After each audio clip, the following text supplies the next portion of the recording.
All right, greetings everyone, and welcome back to our Sunday School series called C.S. Lewis Beyond Narnia, where we are looking at the fictional works of C.S. Lewis beyond the Chronicles of Narnia. And so we are wrapping up a discussion on the Ransom trilogy, popularly known as the Space Trilogy, but if you're following the class so far, you know why I don't call it the Space Trilogy. We have today and next week to finish our commentary on the third book of the trilogy, which is That Hideous Strength. But before I begin with our lesson, I have some announcements to make. First of all, just a couple days ago, I got back from Chattanooga. Do you know why I was in Chattanooga? General Assembly, the PCA's annual General Assembly, where we have ministers and elders from across the nation gather together once a year to conduct the business that affects the entire denomination.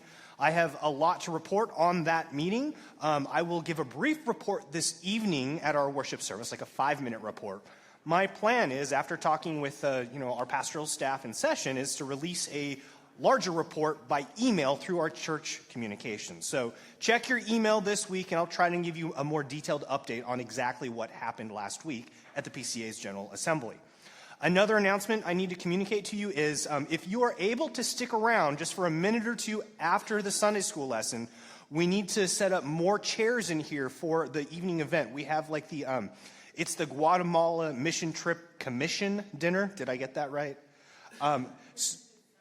Fifth Sunday potluck. That's right. It is family night. So yes. So we're going to have like a potluck in here. We will be celebrating the Guatemala mission trip in addition to our Fifth Sunday family night.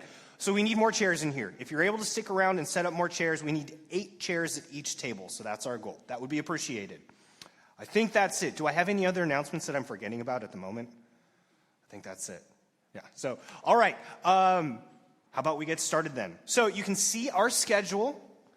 That's what it looks like currently. So today is June 29th. So this is going to be the second to last lesson on the Ransom trilogy. So we will be focusing on That Hideous Strength. Now, we had some technical difficulties last week with the recording for our Sunday school lesson. Last week, I narrated the plot of That Hideous Strength, and, I used the ChatGPT AI-generated images. That was a lot of fun. I'm hoping that we can get that audio file, the recording, corrected so that I can get it uploaded to our YouTube channel. But it's currently not on there. I'm hoping that we can get it uploaded there soon.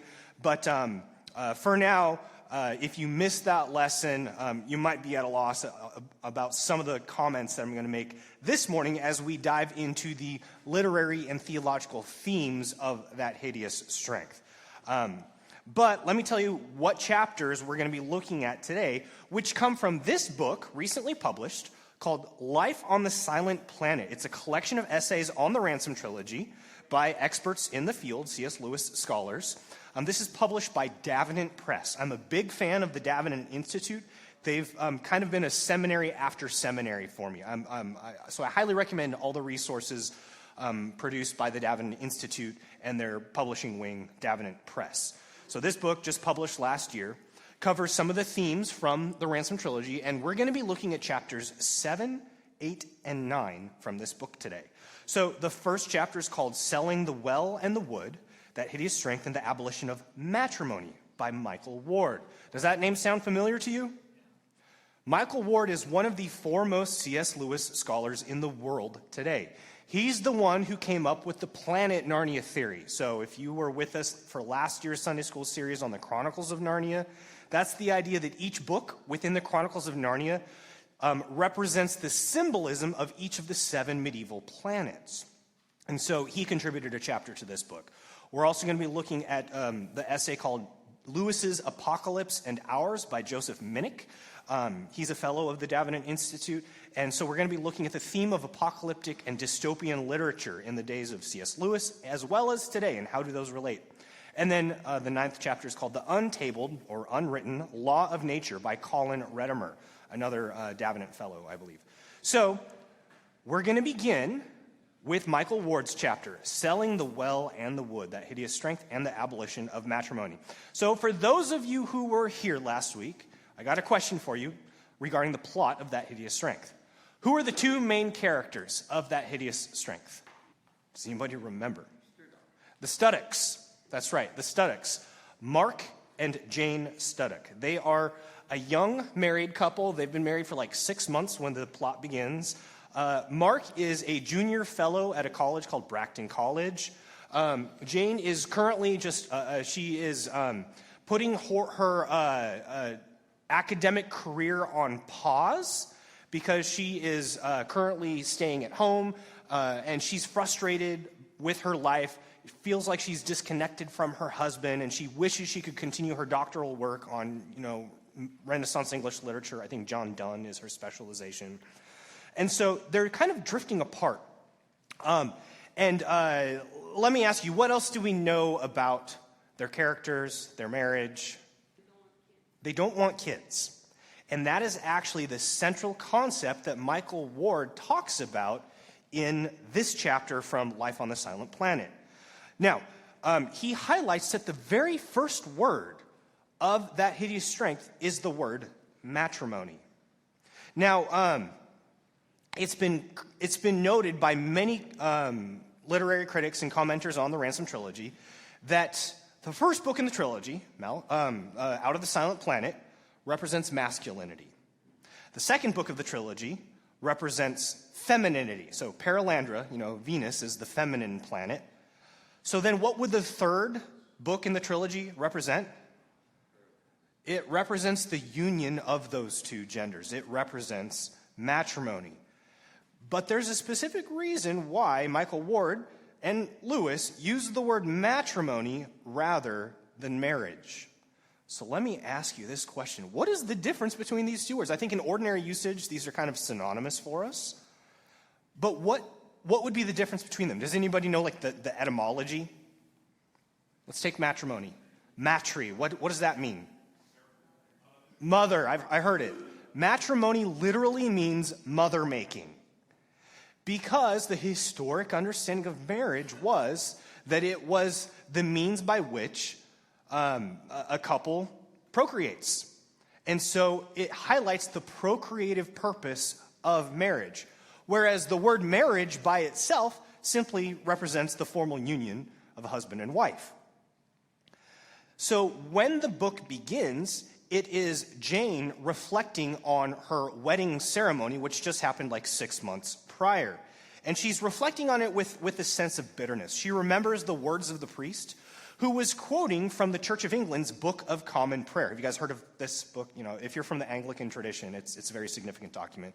And it guides a lot of wedding ceremonies today. So a lot of the terms and expressions that you hear in a traditional wedding service, they're taken from the Book of Common Prayer.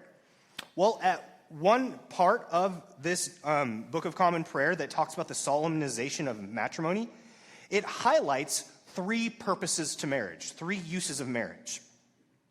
The first purpose is it was ordained for the procreation of children. The second purpose was it was ordained for a remedy against sin. The Apostle Paul talks about this in 1 Corinthians 7, for example. So, we have these passions within ourselves, this sexual impulse that is disordered because of the fall, but God has given us the gift of marriage to help direct that desire towards its proper object. And so that is an appropriate use of marriage as well, a remedy against sexual immorality. And then third, it was ordained for the mutual society, help, and comfort that the one ought to have of the other, both in prosperity and adversity. It's that third use that Jane is reflecting on, because she doesn't feel the help and comfort of her husband at this point.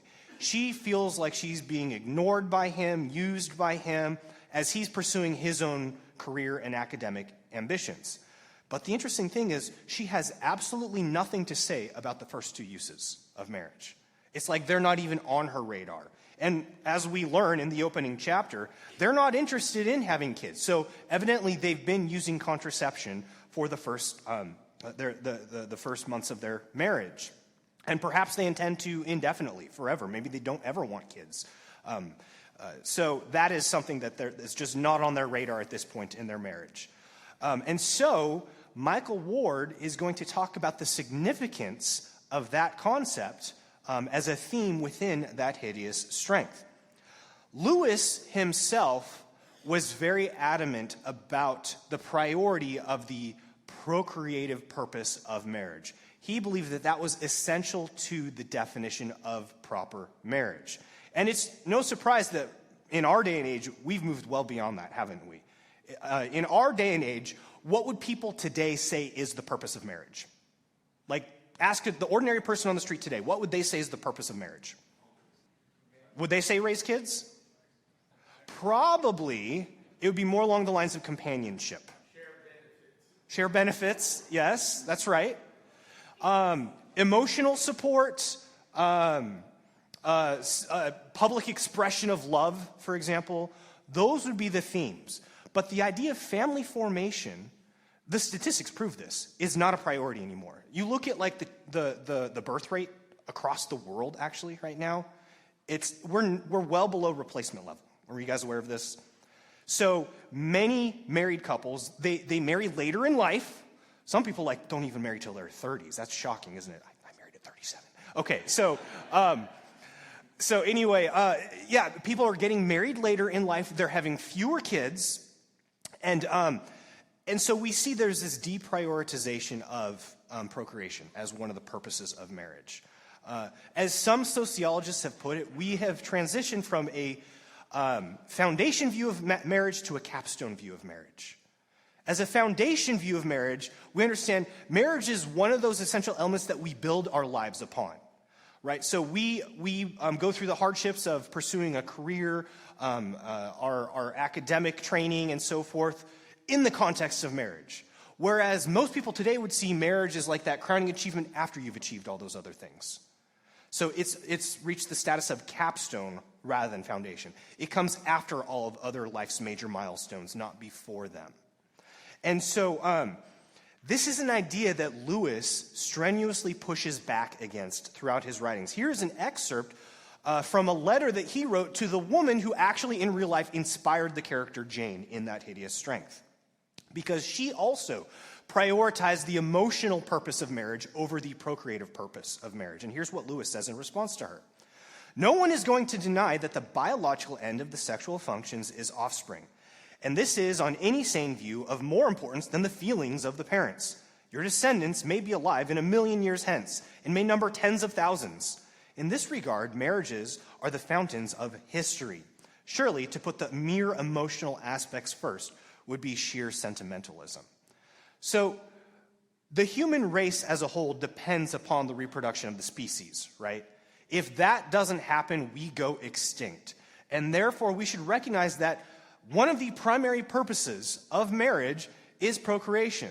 Now, we recognize we live in a fallen world. Some couples are infertile, contrary to their wishes, right? And that is a source of real grief in a marriage.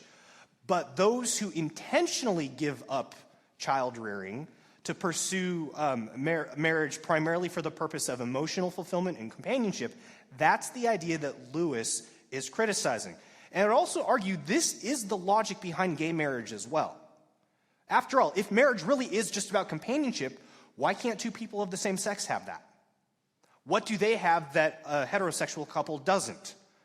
Well, as Christians, if we're following the tradition of human society throughout the centuries, we'd say, well, the thing that a heterosexual couple has that a homosexual couple does not is the ability to reproduce. But if you remove that from the definition of marriage, then what's to stop people from affirming gay marriage?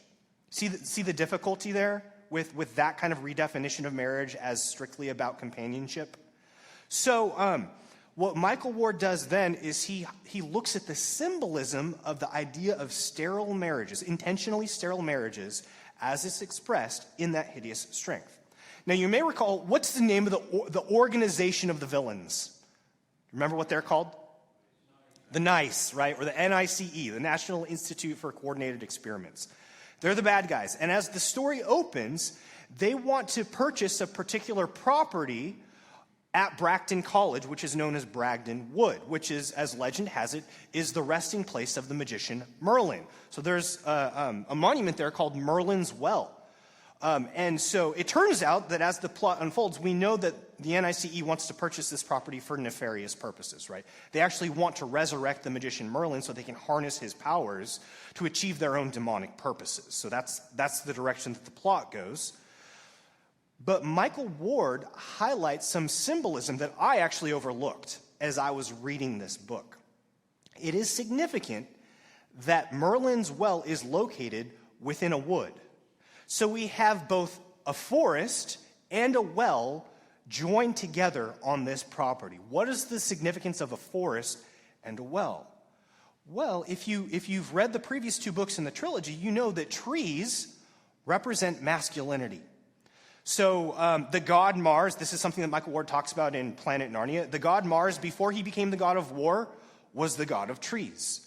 Trees also have a lot of symbolic significance in Out of the Silent Planet as well. They are a representation of masculinity. Whereas water, remember, what kind of planet is Venus in Paralandra? It's a water world, right? The islands actually float as like these vegetation mats on top of the waves, right? So it's a water planet. And so when you unite wood and water, what does that symbolize? That's marriage, right? Bragdon Wood, which is where Merlin's well is located, according to Michael Ward, I think he's right about this, is meant to symbolize marriage. But what does the NICE do when they purchase it? They tear down all the trees, right? They demolish everything inside. They cover it up with concrete and steel and buildings. That is, according to Michael Ward, C.S. Lewis symbolizing the results of an intentionally sterile marriage. And that might sound like a stretch to some of you, but I think that Ward might be onto something there in highlighting that symbolism. So here's how Michael Ward puts it. If we read this symbolically, so the NICE's purchase of Bragdon Wood, if we read this symbolically, the suggestion would appear to be that marriage, when put on a contracepted footing, likewise bears much fruit in terms of money, careers, freedom, accommodation, and so forth. In other words, why was the college willing to sell this property? Because of all the benefits they were getting from it. They were in kind of a hard financial position. And the purchase of this property by the NICE would have solved all their problems because they were offering an exorbitant amount of money to get this property. And so they thought about, the salaries of the junior fellows, the disrepair of the college property itself. All these problems would go away by selling this wood to the NICE. So think of why do people choose to give up, child rearing in marriages today? Well, it's because they wish to pursue career ambitions. It's because they desire their own autonomy as a couple. There's a lot of benefits that people see to giving up the raising of children, but Lewis's point is that it comes at a cost, just like there were unintended consequences to the purchase of Bragdon Wood by the NICE. When in the storyline Merlin finally gets resurrected, and so he wakes up and he makes his way to the good guys who are located at an estate called St. Anne's, if you remember this from last week. He has a conversation with Ransom, who's like the leader of the good guys, right? And he finds out that Mark and Jane had thwarted the prophecy about them. Do you guys remember what had been prophesied about Mark and Jane? Their child would be the next Pendragon. You know what a Pendragon is? Remember that in Arthurian legend, Arthur was the Pendragon. So the child of Mark and Jane was meant to be the successor to King Arthur. But because they had been using contraception in their marriage, they'd thwarted the prophecy, which Merlin had said was centuries in the making. Merlin is so furious about this that he thinks that Jane ought to be executed for what they had done. And here's how Merlin puts it, and this is what Michael Ward highlights. Merlin says, "I did not know till now that the usages of Sulva," which is the old solar word for the moon, "were so common among you." In other words, the usages of Sulva, there's a significance to that terminology there, because on this side of the moon within medieval cosmology, it represents a self-orientation as opposed to an other orientation. Beyond the moon, beyond the sphere of the moon within the medieval worldview, that is the spheres of the angels, right? Those who are focused on God. They're focused outward, not focused inward. But on this side of the moon, we're focused inward on our own ambitions, our own desires. And so that's why we experience sin in our world. So this is Merlin's way of talking about the extent of human sinfulness, that we're so self-absorbed that we are acting contrary to our natural design. What is the natural design of marriage, according to Lewis, according to Ward? It is to bring forth children. That's part of the natural design of marriage. So that's why Merlin is so angry at Mark and Jane. Now, let's step back a moment and look at what did C.S. Lewis himself actually say about contraception, ethically speaking. Well, here's a quote by Michael Ward. By his own account, Lewis never propounded a general position about contraception and was not prepared to say that it's always wrong. Yet in his entire body of work, both published and unpublished, he consistently refrains from saying anything positive about it. His comments are either studiedly neutral or more usually negative. Lewis remarked that he should not like the job of defending contraception against almost unbroken Christian disapproval. Now, that final quote within the quote, that's Lewis talking about, there was a consensus throughout church history that contraception in any form was always sinful until 1930, when the Church of England finally made an official pronouncement that there are certain occasions when it could be permissible for a married couple to use contraception. But before 1930, every church denomination in the history of Christendom condemned contraception, which today, as Protestants in the contemporary world, kind of puts us in an awkward position, right? Because this is one of those points of difference between like the Roman Catholic tradition and many Protestants today, who are usually more okay with the idea of contraception in marriage, at least to a limited extent or a qualified extent. It's also worth pointing out that Michael Ward is a convert to Roman Catholicism now. So he is writing his essay from the perspective of a Roman Catholic. And if you're familiar with the Catholic tradition, they do condemn all uses of contraception, right? So that is one of the major points of disagreement between Catholics and many Protestants today, although there are some strict traditionalist Protestants that would still say that contraception is sinful. I want to give my own commentary on this topic because, just for your clarification, the PCA, our denomination, doesn't have an official position on contraception. I've looked at our documents and the founding of our denomination in the 1970s and what's been written since that time.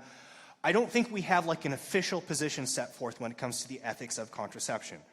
I do want to highlight, though, where the Protestant tradition since the 20th century has moved in a slightly different direction from like the Roman Catholic tradition on this question.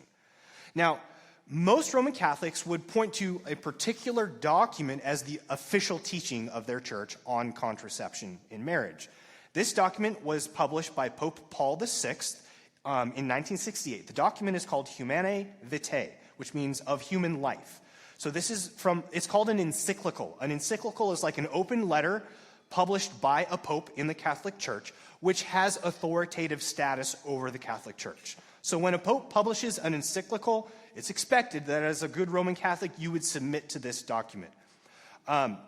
There is a concept within this document where Pope Paul VI does condemn contraception even within marriage, but in passing, he mentions a concept that is worth unpacking in further detail. It's called the principle of totality.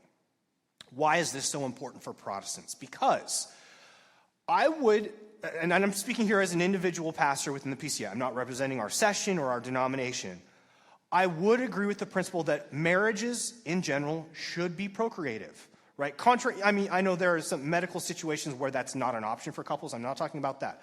I'm talking about what married couples choose for themselves. So what I'm saying is that in general, married couples should be open to having children because that is part of the design of marriage according to God's creational intent.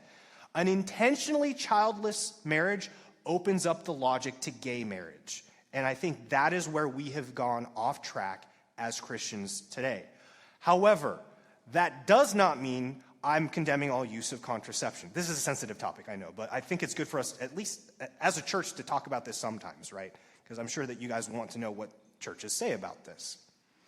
So here's what I would highlight. As a Protestant, this principle of totality, which Pope Paul VI critiques but doesn't actually develop in detail an argument against it, it's the idea that it's marriage as a whole should be open to procreation.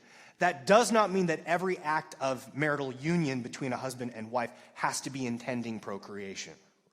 So what that would mean is, on occasions, it may be permissible to use contraception as long as the marriage as a whole is open to procreation. So the fact that Mark and Jane were not deliberately trying to have kids for the first 6 months of their marriage, I'm not going to condemn them for that. I want to give you some quotes by some Protestant ethicists from the 20th century that developed this idea. Now, I should also highlight, this is a controversial point among Protestants today. There are some Protestants, I think this is the minority view though, would be as strict about contraception as the Roman Catholic Church. I think what I'm presenting is more of a mainstream conservative evangelical view. So like Al Mohler, for example, if you know Al Mohler, he takes the same exact view that I'm saying. In fact, some of the sources I'm going to quote here, I got from him. One of the sources, a Protestant ethicist from the 20th century who makes the same argument that I am, says it this way in his defense of this so-called principle of totality. It's the totality of a marriage that should be open to procreation. It's not every single, sexual union within the marriage that must be procreative. Here's how he makes the argument from his little book, Begotten or Made. Oliver O'Donovan, by the way, is one of the best-known Protestant ethicists today. He says, to break marriage down into a series of disconnected sexual acts is to falsify its true nature. As a whole, then, the married love of any couple should, barring serious reasons to the contrary, like, medical complications, be both relation-building and procreative. So these are the two fundamental purposes to marriage, unitive and procreative. And so taken as a whole, a marriage should be oriented towards both those purposes. The two ends, relation-building and procreative, of marriage are held together in the life of sexual partnership which the couple live together. But it is artificial to insist, as Humanae Vitae did, that each and every marriage act must express the two goods equally. So what is O'Donovan arguing here? Marriage taken as a whole should be open to procreation. That does not mean each sexual act within the marriage must be procreative. Another ethicist within the Protestant tradition that you might be more familiar with is Dietrich Bonhoeffer. You guys know Bonhoeffer? So, he was executed by the Nazis. So well-known Protestant thinker from the mid-20th century. This is what he said about the procreative purpose of marriage. He talks about the right of nascent life. So that is the rights of, children to be born. This right of nascent life is violated also in the case of a marriage in which the emergence of new life is consistently prevented, a marriage in which the desires for a child is consistently excluded. Such an attitude is in contradiction to the meaning of marriage itself and to the blessing which God has bestowed upon marriage through the birth of a child. Certainly, a distinction is to be drawn, and this is the distinction I'm emphasizing here, between the consistent refusal to allow children to come of a marriage and the concrete responsible control of births. Do you understand this distinction I'm talking about? So I'm not condemning all uses of contraception here, as long as the marriage taken as a whole is open to procreation.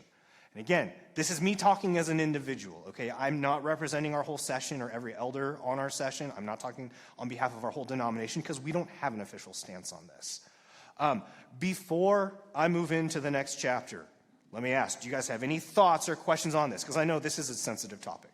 I want to give you guys an opportunity to share your thoughts on this if you have any thoughts. Yeah? You're with me? Okay, that's good to know. Okay, thank you. I should also acknowledge that this is a development in Christian thought since the 20th century. So I put this forward with a good dose of humility because I recognize that the consensus of the Christian tradition before the 20th century would have been completely against contraception. Right, in natural family planning, yeah. Okay, thank you. Nina? That's a great question. Yeah. What is concrete responsible control of births? Can you give specific criteria? Is there a certain number of kids that we're talking about here? Once you've reached 6 or more kids, is that, you call it quits after that? There's not a specific number. Also, do you have to have a certain income level before you have kids? Those are the questions that people raise today. I cannot give any specific criteria. I'm sorry. I think this is a wisdom issue. I don't want to bind anyone's conscience on this question. Right? Because what I'm saying this morning is my own opinion. And I don't want any of you to think if you have a stricter view or a looser view than my own that we're going to lay down the hammer of church discipline on you. I can't do that and I don't want to do that, okay? So I think there is room for Christian freedom on this question. So I don't want to give specific parameters for what is responsible control of births, how many kids or at what stage of life or circumstances is it appropriate to have kids or not have kids. I'm not going to do that this morning. So is that fair? Okay. Yeah. It's a great question, but I can't really give a concrete answer. Robin, was your hand up? It just, usually when we take official stances on issues, it's because some issue has come up within the denomination. And we haven't had an issue come up in the denomination on this particular topic. I think it is a more pressing issue, and I think maybe we will at some point in the future, because as our birth rates continue to decline, I think we're going to start to see some of the unintended consequences of maybe the excessive use of contraception, even in marriage. Personally, my opinion is we are using it too much as a society, because just look at our birth rates, right? If a population cannot sustain itself over time, that shows that our attitude towards marriage and procreation has gone off the rails. I think that has happened in our society. So I would strongly encourage couples to be open to having more kids than they might initially think they can. But that's my opinion, that's my advice, and I'm just going to leave it at that. Is that okay? Yes, Van.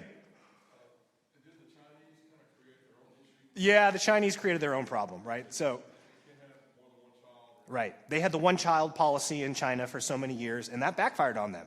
Because now they're going to face like a population collapse. And so they've kind of removed that restriction, but the problem is they've created a new cultural mentality where couples don't want to have kids anymore. Right, yeah, Nazi Germany, they're trying to encourage, German couples to have kids, yeah.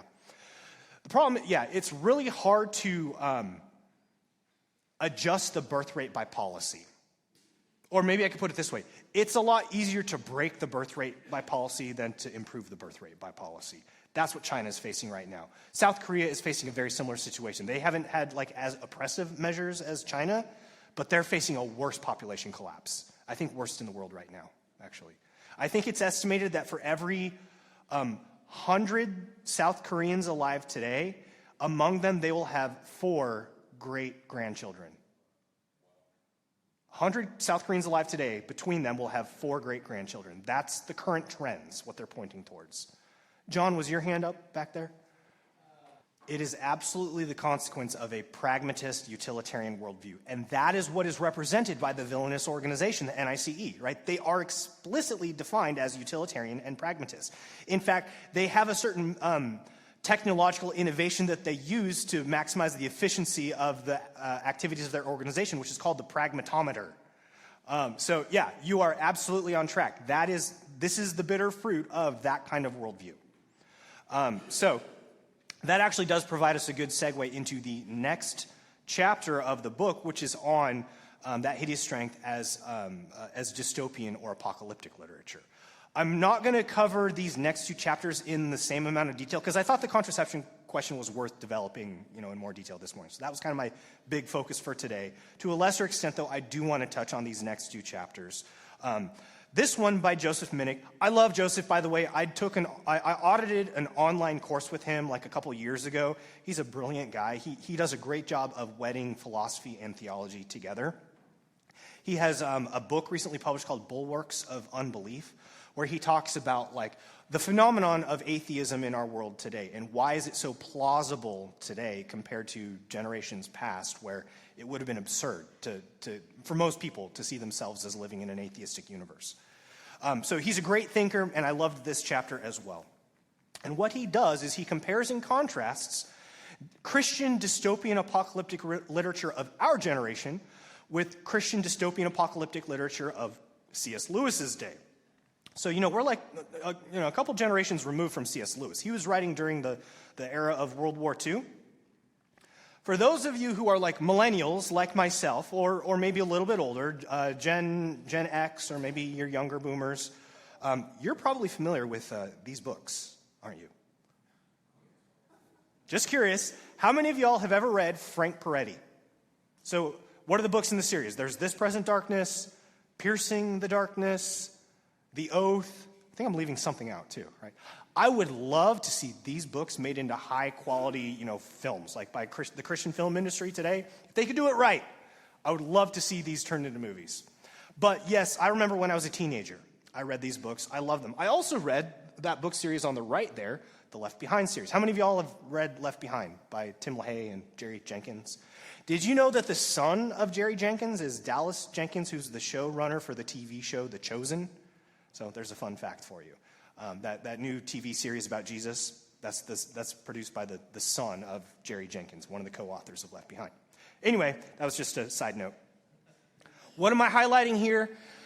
These books represent the Christian dystopian genre of our generation.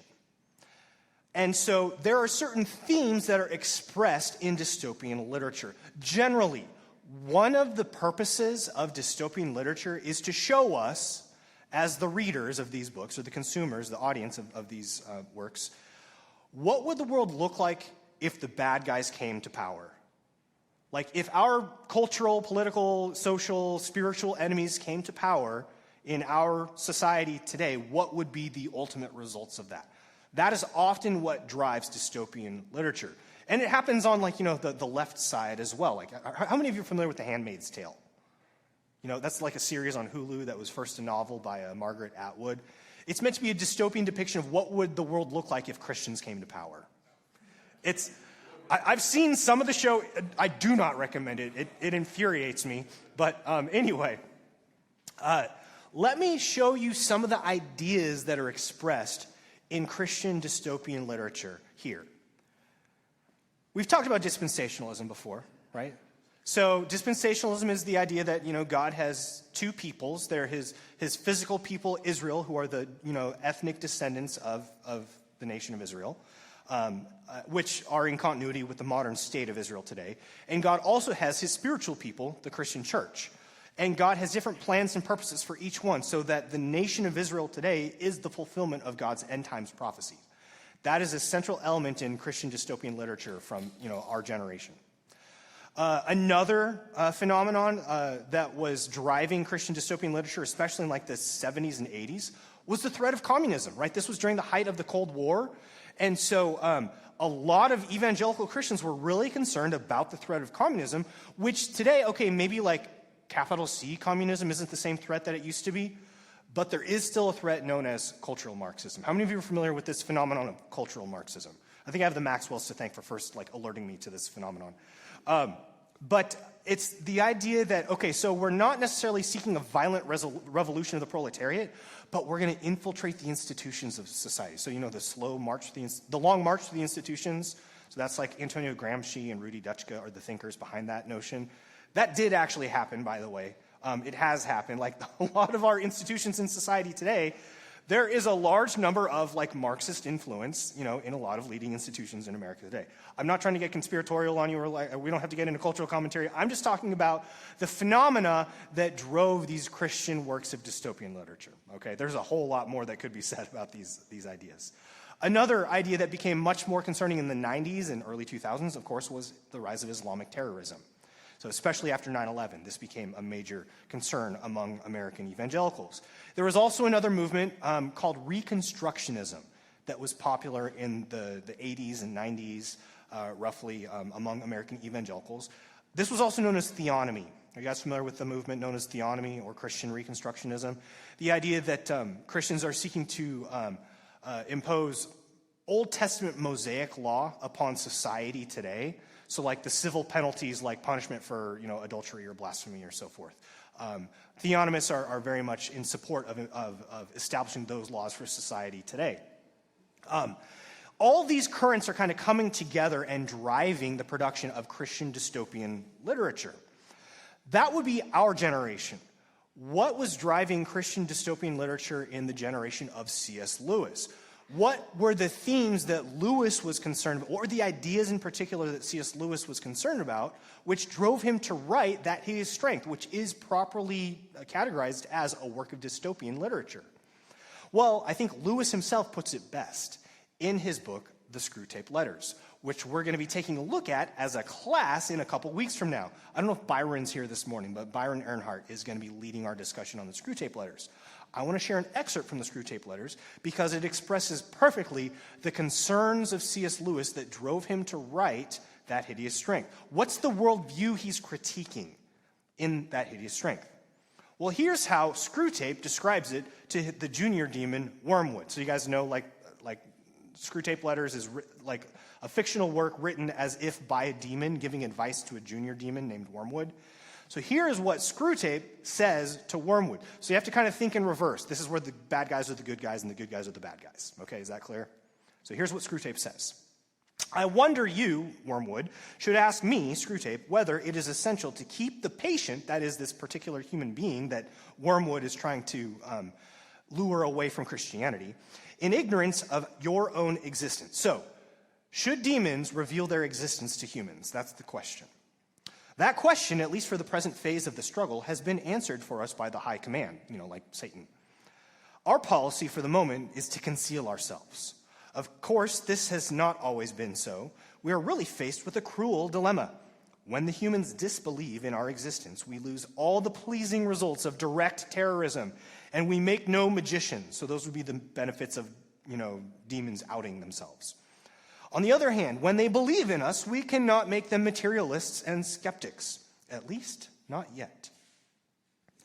I have great hopes that we shall learn in due time how to emotionalize and mythologize their science to such an extent that what is in effect belief in us, though not under that name, will creep in while the human mind remains closed to belief in the enemy.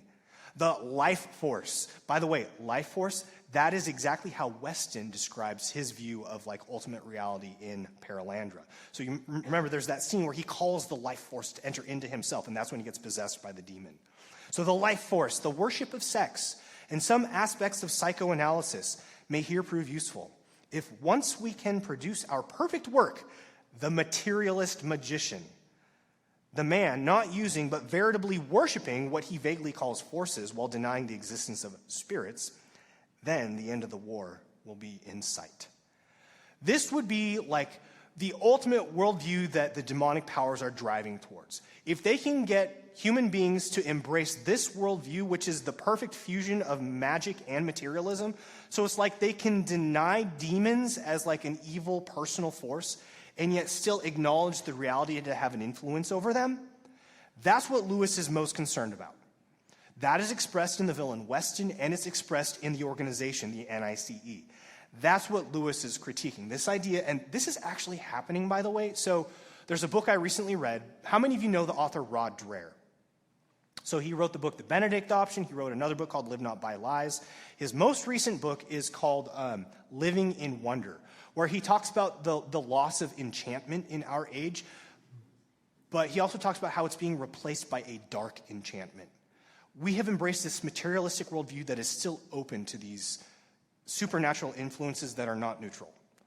And that is the same concern that Lewis is highlighting as well, that even within a materialistic framework, we can open ourselves up to demonic influence. That's what Lewis is describing in his fictional works. So if we want to see what sort of culture war is Lewis himself facing when he's writing, these are the themes that come up. Technocracy.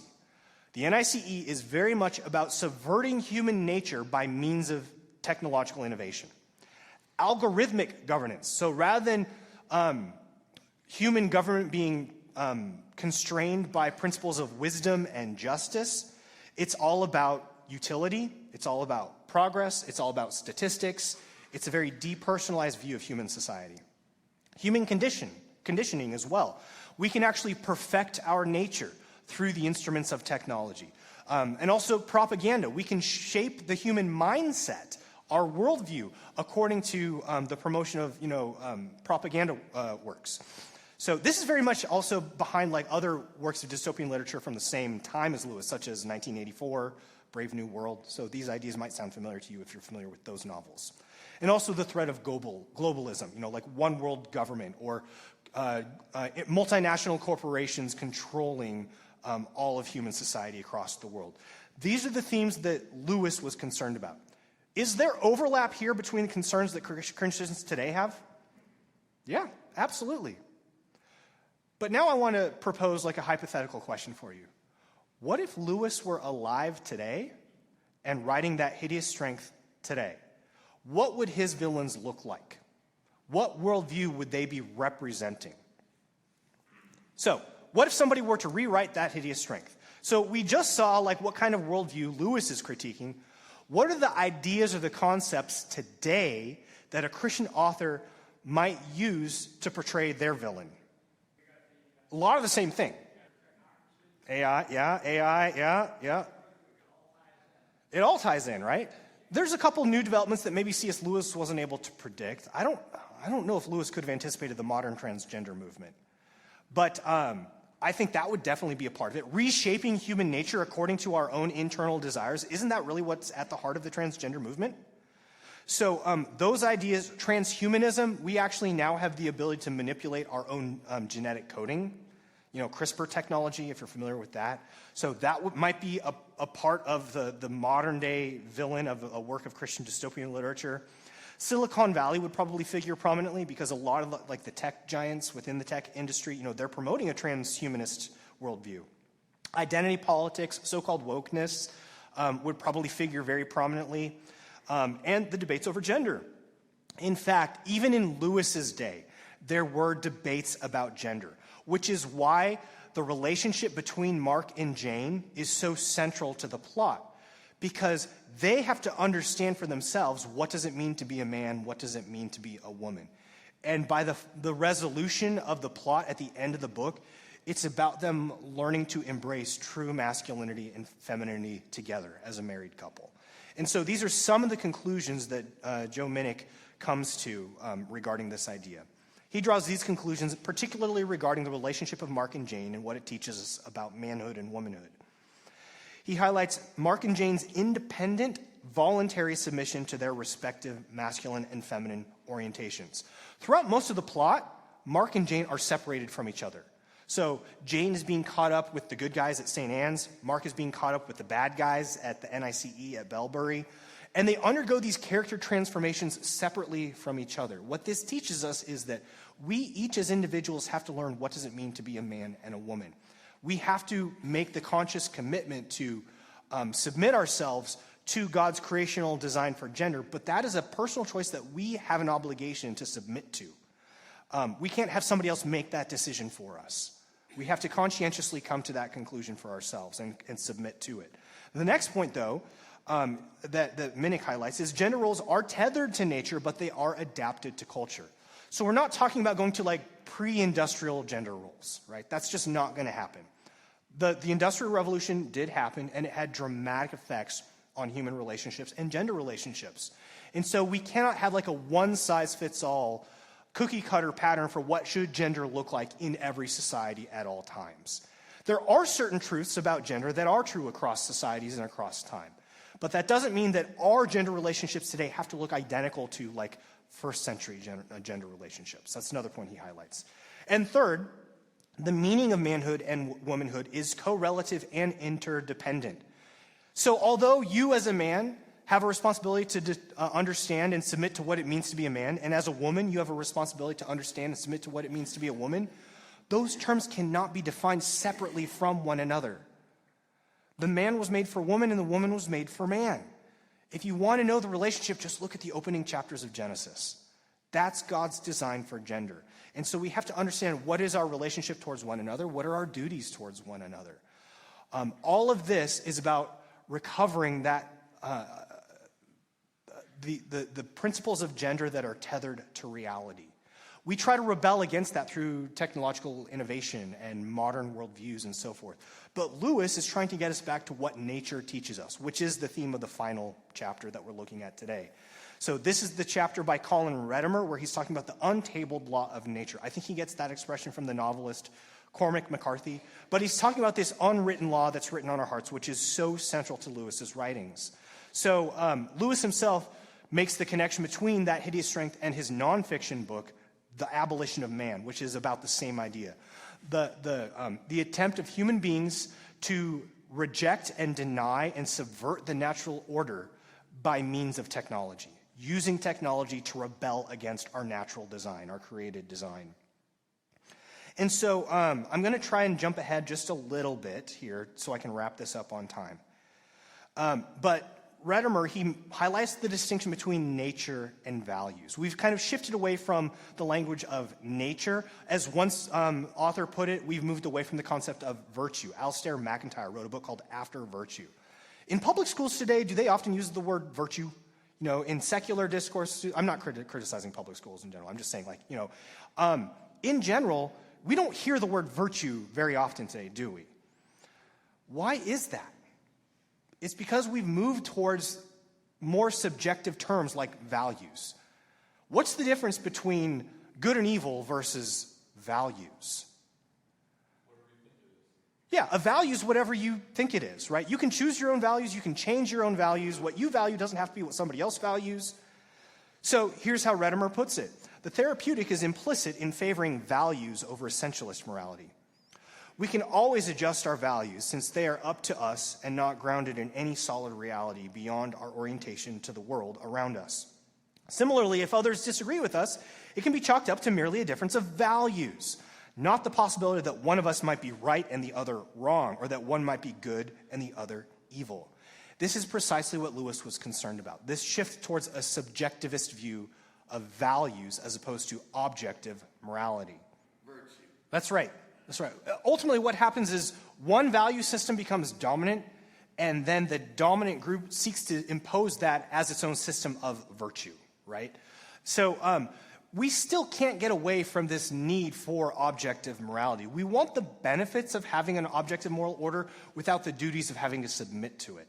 And so that is the point that Lewis is critiquing in particular. And I'm going to jump ahead in my slides here just to come back to a scene from That Hideous Strength, which puts this notion on full display. Do you guys remember my AI picture from last week regarding this? This kind of happens at the climax of the movie.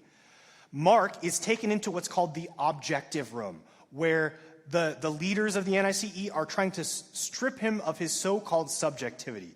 The problem is, what they've done is they've completely reversed the meaning of objectivity and subjectivity. For them, to be objective is to give up any notion of moral truth, moral virtue. For them, it's recognizing that we are just molecules in motion. We're just chemical processes. And once we can acknowledge that, then we can be truly objective.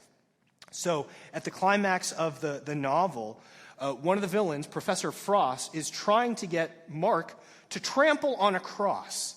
It's an act of desecration to break him free, quote unquote, from his traditionalist religious sensibilities. Even though Mark himself is not a professing Christian, he's been raised in a Christian culture. And so he has this notion of sacred that's kind of been ingrained into him. And the NICE is trying to break him of that. But Mark, even though he's not yet a Christian at this point, recognizes what the NICE is trying to do to him. They are standing for the bent and the crooked, and he wants to stand for the normal and the straight. And so this is his revolt against the rebels. He's standing for true objectivity here. And so here's how Redimer concludes his chapter. We must embrace reality, including the reality of our bodies, and get God thrown in with it, because how do you have morality? How do you have moral law without a moral lawgiver? Or reject it all? God's grace does not destroy or replace our nature. It perfects it. We become our true selves, who we were created to be, by submitting to God and opening ourselves up to his grace. We must learn to love the law revealed in Scripture without neglecting to learn the as yet untabled law. There is a law of human nature, an unwritten law on our hearts. And the law of the gospel does not cancel that out, but it perfects it. It brings us to our ultimate purpose in redemption. So that's the concluding theme from that chapter of the book. So where does that leave us? We only have 3 more chapters to go in this book, the commentary on the Ransom Trilogy, and we're going to touch on those chapters next week. And then after that, we're going to start moving into other books by Lewis. So we're going to look at Screwtape Letters, The Great Divorce, Till We Have Faces, and The Pilgrim's Regress. Daniel, did I get them all? Is that right? Okay, so that's where we're heading. Daniel's going to help us with The Great Divorce and Pilgrim's Regress. So, any questions for me? Any comments as we wrap up? So what are the themes that we looked at this morning? We looked at the theme of contraception and marriage. We looked at the theme of dystopia and apocalypse. And then we looked at the theme of the law of nature. Those are the highlights for today. So I hope that was beneficial to you. Let me pray, and then we can head to corporate worship.